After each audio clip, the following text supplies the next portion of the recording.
Welcome to this explainer brought to you by Forge College. I'm so stoked you're here. We just wrapped up our threat models in the previous lesson on security and UX considerations for ERC-4337. And now it's time for drafting the technical brief structure. This is the exact moment we stop surveying the land and finally start drawing the master engineering blueprint for our smart wallet. Let's get right into it.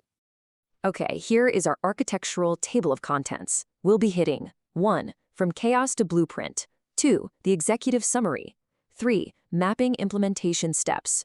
4. The compatibility checklist. 5. Security and UX framing. And 6. Review and next steps. Section 1. From chaos to blueprint. Transitioning from analysis to structured artifacts.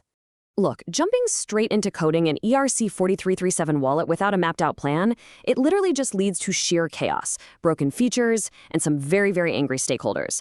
So you might be asking, why draft a technical brief at all? I know, devs traditionally dread writing documentation. It's kind of like eating your vegetables, right? But contrast that mild annoyance with the immense, real-world pain of lacking a blueprint when your smart contract architecture inevitably breaks at 2 in the morning. Trust me, a good brief absolutely saves your sanity. So meet your new best friends. These are the 5 magical markdown files that are going to bring order, traceability, and just total peace to your project repository.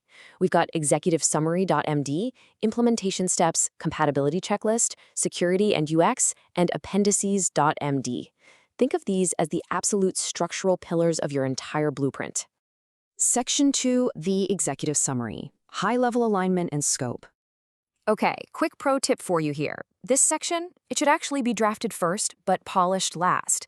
It really acts as your quick 3 to 5 sentence pitch for your reviewers. And the crucial rule here is that you do not explain the mechanics. You are not writing code in this section. You're simply stating the purpose, the scope of the features, and any accepted trade-offs. And make sure to name the scoping version and security IDs. Basically, you're just serving up the deliverables and inviting your stakeholders to dig into the heavier sections later. Section 3. Mapping implementation steps. The technical core of the brief. All right, this is where it gets real. This is where we take those abstract ERC-4337 components we've been talking about and map them logically to our actual smart wallet architecture. Let's break this down into phases, using our blueprint analogy. Phase A, the entry point, is literally like laying the concrete foundation. Phase B covers the user operation lifecycle and signing. Then, Phase C handles the bundlers. You can think of them as scheduling the delivery trucks to actually bring your transactions on chain. Phase D tackles the paymaster for gas sponsorship. And finally, Phase E is all about production hardening. Step by step, we build the house. Now, to make this totally foolproof, you're going to create a component mapping table. A clear table makes traceability completely obvious for your reviewers. You want to explicitly link elements. So for example, mapping the user operation signer directly to your outbox relay. It connects the abstract concept to the literal code module. There's no guessing allowed here. Moving on to Section 4, the compatibility checklist, verifying your feature constraints. So how do we actually verify things?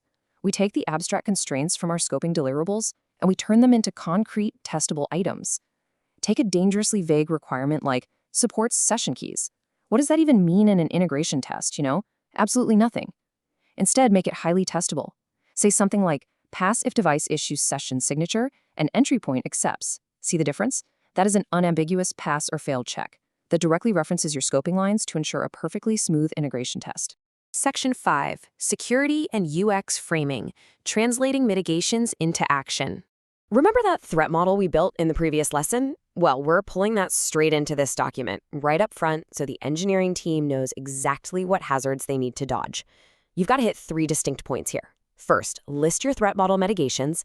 Second, point to their exact code-base locations. And third, handle the UX.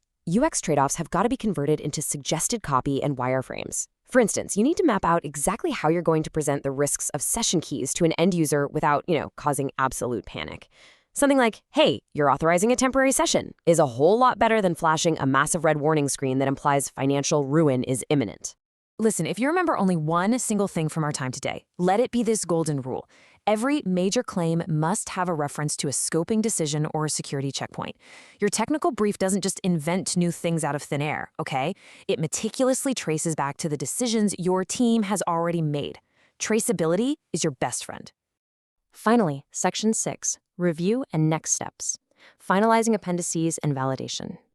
If you end up checking out other courses in the Forge College curriculum, you're going to see that we emphasize this exact rigorous validation process a lot. Preparing these drafts for peer review is really what separates the pros from the amateurs. So here are your final actions before handoff. You'll compile your appendices, add very clear to-do markers for any unresolved items, and ensure you have at least a 90% traceability signal. Oh, and here is a massive time saver for you. Explicitly list the top 3 reviewer questions at the very top of your files. This dramatically accelerates your peers' feedback because you're telling them exactly what you need them to focus on. So, as we wrap up, I want to leave you with this provocative thought. Are your implementation steps truly traceable? Ask yourself that, because the cost of untraceable code is massive. It leads to crazy bugs, huge delays, and just a lot of headaches during integration. Traceability really is your superpower here. Anyway, thank you so much for joining me for this explainer today. I highly encourage you to visit forge.college to learn more about this subject, dive into other amazing Web3 related topics, and keep building those master blueprints. See you next time.